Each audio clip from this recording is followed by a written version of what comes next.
मान लीजिए हमारे सामने दो लोग हैं। पहले हैं राकेश बाबू, बड़ी कंपनी में मैनेजर, हर महीने 2 लाख रुपए की सैलरी, हाथ में लेटेस्ट आईफोन और हर वीकेंड पर महंगे क्लबों में पार्टी।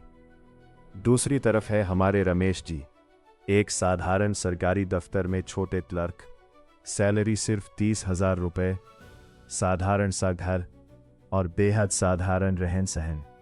अगर मैं आपसे पूछूं कि 20 साल बाद इन दोनों में से असली अमीर कौन होगा, तो 90% लोग कहेंगे राकेश।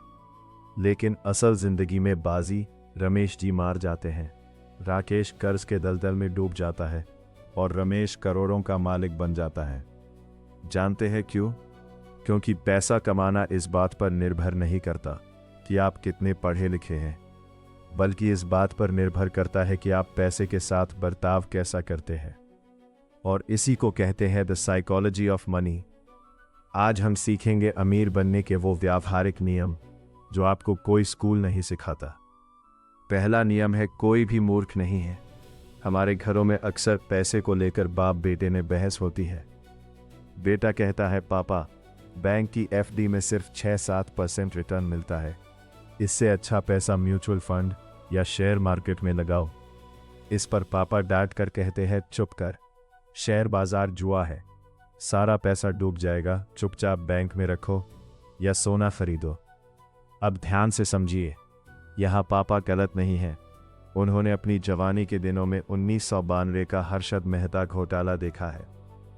उन्होंने देखा था कि कैसे उनके दोस्तों के पैसे रातों रात डूब गए थे। उनके लिए सुरक्षा सबसे पहले है। वही बेटा 2016 के बाद के डिजिटल भारत में बड़ा हुआ है, जहां उसने देश को तेजी से बढ़ते देखा है। तो सबक यह है कि पैसे को लेकर हर पीढ़ी का नजरिया उनके तजुर्बे से तय होता है। इसलिए किसी को बेवकूफ़ समझने के बजाय उनके दौर को समझिए। दूसरा नियम है भाग्य और जोखिम। ये दोनों स्क्रीन के पीछे काम करने वाले वो फैक्टर्स हैं जिन्हें हम देख नहीं पाते। इसे पिंकी और चिंकी के उदाहरण से समझते हैं। दोनों ने कपड़ों की एक जैसी दुकान खोली। पिंकी की दुकान के सामने एक बड़ा इन्फ्लुएंसर आया।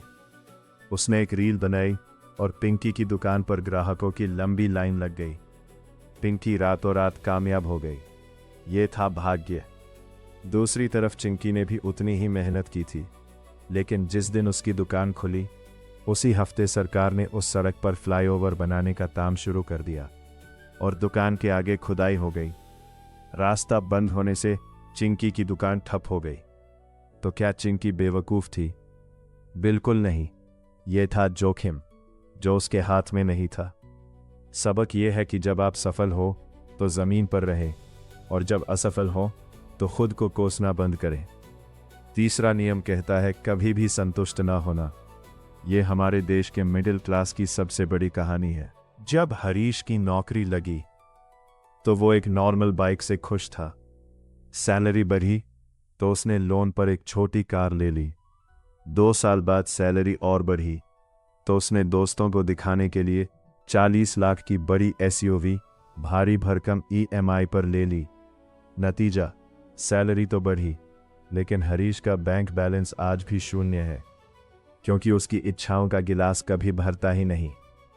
पैसे का असली उपयोग महंगी चीज़ें खरीदना नहीं, बल्कि आपको अपने समय पर कंट्रोल देना है। और हमारा आखिरी नियम है, अमीर बनना बनाम अमीर बने रहना। अमीर बनने के लिए आपको रिस्क लेना पड़ता है, साहसी होना पड़ता है, लेकिन अमीर बने रहने के लिए आपको बिल्कुल उल्टा व्यवहार करना पड़ता है। आपको थोड़ा डरपोक होना पड़ता है, ज़मीन से जुड़ा रहना पड़ता है और किफ़ायत बरतनी पड़ती है। भारत के जितने भी बड़े और पुराने घराने हैं, चाहे वो टाटा हो या बिरला, उनकी सादगी का यही राज है। वे जानते हैं कि पैसा कमाना जितना मुश्किल है, उसे सहेज कर रखना उससे कहीं ज़्यादा अनुशासन मांगता है। तो दोस्तों, आज की कहानी से हमने सीखा कि पैसा कमाना कोई गणित नहीं, बल्कि एक मनोविज्ञान है। अगर आपको ये वीडियो पसंद आई तो इसे लाइक और चैनल को सब्सक्राइब ज़रूर करें। मिलते हैं अगले वीडियो में।